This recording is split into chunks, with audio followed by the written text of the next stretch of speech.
ये है ABPL digital network और आप देख रहे हैं ABPL न्यूज। नमस्कार, मैं रिया तोमर, आपका स्वागत है ABPL न्यूज में। चलिए शुरू करते हैं खबरों का सिलसिला। बाजपुर चीनी मिल का पेराई सत्र शुरू होने के 4 दिन बाद भी चीनी मिल की बड़ी इकाई शुरू नहीं होने पर किसानों ने चीनी मिल में जमकर प्रदर्शन किया।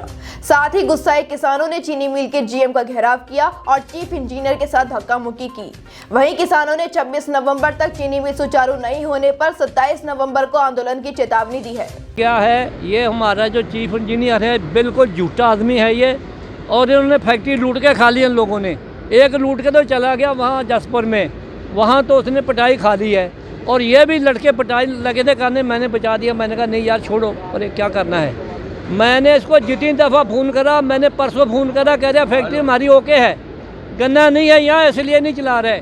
अब देखो गन्ना कितने डंप लगे पड़े हैं गन्ने के, और ये झूठ इतना बोलता है। अब ये कह रहा है कल को चलाऊंगा, बिल्कुल कल को चलेगी। अब वहाँ फैक्ट्री देखो, उसकी फोटो लो, फैक्ट्री की सब खुली पड़ी है। किया गया है, किसानों में थोड़ी भ्रांतियाँ थी कि बाहर के जो हमारे स्पेयर रोलर्स हैं 4-5 पड़े हुए हैं, उनको ये लग रहा है कि ये रोलर फिट होने हैं, इसमें टाइम लगेगा काफ़ी।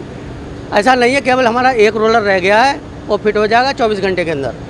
मैं समझता हूँ कल शाम को 6 बजे के बाद चल जाएंगे। बाजपुर के मंडी समिति सभागार में भारतीय किसान यूनियन ने एकता उग्राहा यूनियन की बैठक आयोजित की गई। बैठक में उत्तराखंड की पहली ब्लॉक स्तरीय कमेटी का गठन किया गया। इस दौरान नवनियुक्त पदाधिकारियों को प्रदेश महासचिव बल्ली सिंह चीमा ने किसान एकता का झंडा भेंट कर सम्मानित किया। मैं ये कहना चाहता हूँ कि इस आंदोलन के बाद भी ये हमारी ब्लॉक कमेटी जो है, हम चुनाव नहीं लड़ते हैं और ना किसी की पार्टी का सपोर्ट करते हैं। हम समझते कि सभी पार्टियां जो हैं वो लूटती हैं और 5 साल तक उसके बाद ये सभी एक से इनमें कोई फ़र्क नहीं है। इसकी वजह से हम एक प्रेशर ग्रुप की तरह है, जो 4 जगह हैं, ब्लॉक, तहसील, थाना और बेइज्जती घर। यहाँ जो भ्रष्टाचार है उस पर हम लगाम लगाएंगे और सभी किसानों ने, मजदूरों के और अन्य जो वर्ग हैं, गरीब वर्ग हैं, उनके काम जो हैं हम बिना पैसे के, बिना रिश्वत के यहाँ करवाने की कोशिश करेंगे। ये हमारा ये जो ब्लॉक कमेटी ये काम करेगी। सरोवर नगरी नैनीताल में एक ही व्यक्ति द्वारा 2 नाबालिगों के साथ अश्लीलता करने का मामला सामने आया है। पीड़ित पक्ष की शिकायत के बाद आरोपी को पोक्सो अधिनियम के तहत गिरफ्तार कर कोर्ट में पेश किया गया। फिलहाल क्या कार्रवाई की गई है? कल नैनीताल निवासी ABCD की तहरीर पे पोक्सो अधिनियम के मुकदमे पंजीकृत थे हमारे यहाँ, 2 मुकदमे पंजीकृत हुए थे। और कल शाम को ही हमने जो है अभियोग से संबंधित अभियुक्त को शीतला माता मंदिर काठगोदाम के पास गिरफ्तार कर लिया था और न्यायिक अनुसार में भेजा गया।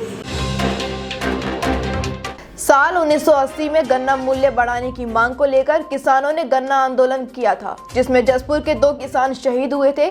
शहीद हुए किसानों की 41वीं पुण्यतिथि पर भारतीय किसान यूनियन के राष्ट्रीय अध्यक्ष नरेश टिकैत जसपुर पहुंचे और शहीद हुए किसानों को श्रद्धांजलि दी। वहीं किसानों ने उनकी शहादत को जाया न जाने का आह्वान किया है। प्रधानमंत्री 2 शब्द उनके लिए भी बोल रहे तो और भी अच्छा लगे जो इस दुनिया से चले गए, किसान हित में चले गए, उन्होंने अपने प्राणों की आहुति दे दी। तो प्रधानमंत्री ने आज तक इंतजार कर रहे हम, 2 शब्द उन्होंने नहीं बोले, तो उन्हें भी बोलना चाहा इस बारे में जो तो अच्छा लगे। एक में भी तो 135 करोड़ में से में भी तो जो 700 के करीब चले गए, में भी तो उन्मत ही है। वे भी भारत के नागरिक है, कहीं ना कहीं सरकार बनाने में भी उन्होंने सहयोग करा। अब जब इस दुनिया में नहीं है तो क्या प्रधानमंत्री 2 शब्द नहीं बोल सकते? मुंशियारी तहसील के ग्रामीण क्षेत्रों में लंबे समय से संचार सेवा उपलब्ध नहीं होने से ग्रामीण काफी परेशान हैं। परेशान ग्रामीणों ने 120 किलोमीटर दूर जिला मुख्यालय पहुंचकर जिलाधिकारी कार्यालय में प्रदर्शन किया। वहीं ग्रामीणों ने कहा कि अगर उनके गांव को संचार सुविधाएं उपलब्ध नहीं की जाती तो 2022 की विधानसभा चुनाव में ग्रामीण मतदान नहीं करेंगे। पूरे क्षेत्र में 5G की सुविधा है। हमारे यहाँ एक अदद मोबाइल की घंटी सुनने के लिए लोग तरसते हैं। हम लोग अपनी सुविधाओं के लिए जो है कम से कम 10 किलोमीटर आकर के कहीं भी 108 में या किसी भी आवश्यक सूचनाओं के लिए 10 किलोमीटर आकर के अपनी सूचनाओं को आदान प्रदान करते हैं। वहाँ पर कई महिलाएं हैं, कई वो लोग हैं जो भी बीमार हो जाते हैं, तो हम लोगों को बहुत दूर तक आना पड़ता है। कई ज्ञापन दिए। पिछली बार 2019 में जो है 7 दिन तक पूरे क्षेत्र के लोगों ने भूख हड़ताल की थी। BSNL वालों ने लिख के दिया था कि 3 महीने तक हम वहाँ पर टावर लगाएंगे। आज तक भी कोई भी मतलब वहाँ पर टावर के लिए कोई भी सुविधा उपलब्ध नहीं है।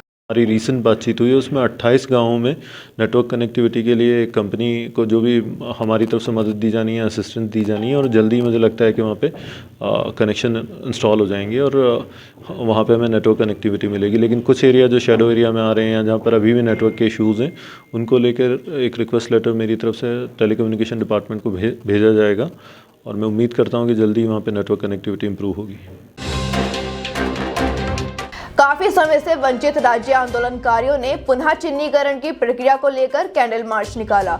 वहीं आंदोलनकारियों ने कहा कि सरकार द्वारा उनको चिन्हित न किए जाने पर उनके साथ पक्षपात किया जा रहा है और जब तक उनका चिन्हीकरण नहीं किया जाता तब तक वह लामबंद होकर आंदोलन करते रहेंगे और अपना हक लेकर रहेंगे।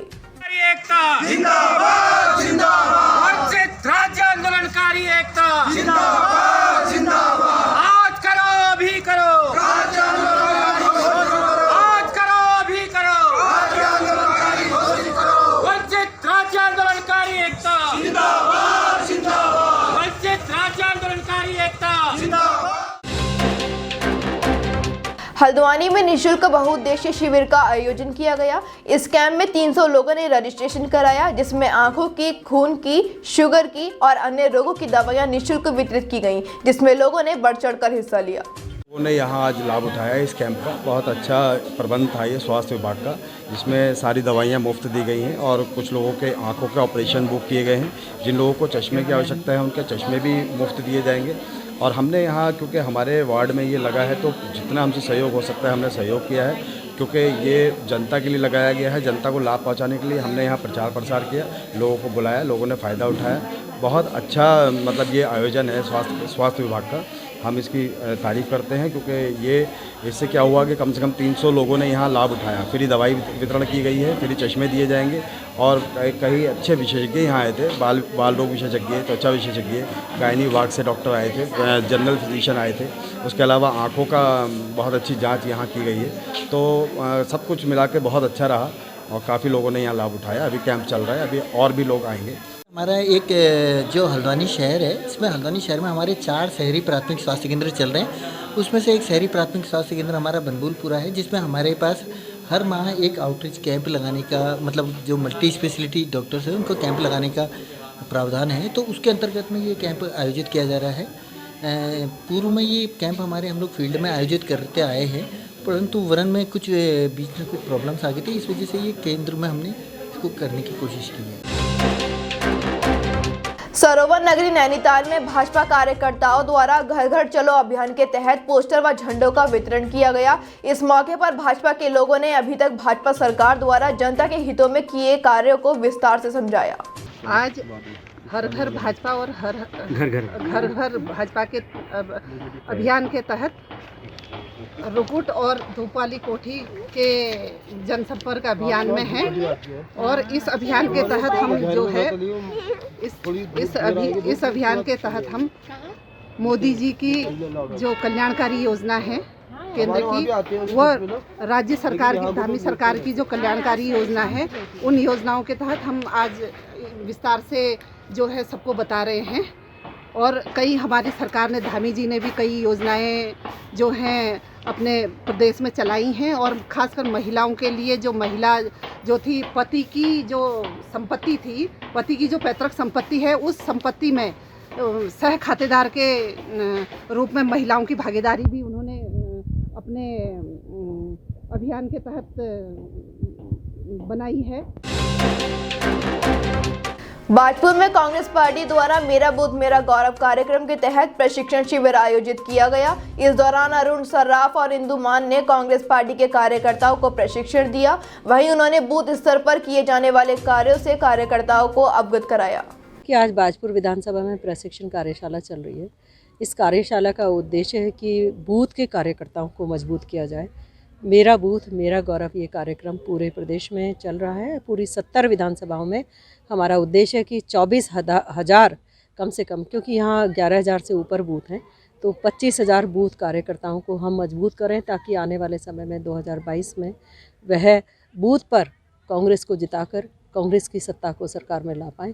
देखिए, आज कांग्रेस द्वारा जो है मेरा बूथ मेरा गौरव का प्रशिक्षण शिविर दिया गया है बूथ स्तर पर, और आगामी 2022 के विधानसभा चुनाव की जो है बूथ स्तर पे प्रशिक्षण जो दिया गया है उसमें जीत का मंत्र दिया गया है सारे कार्यकर्ताओं को।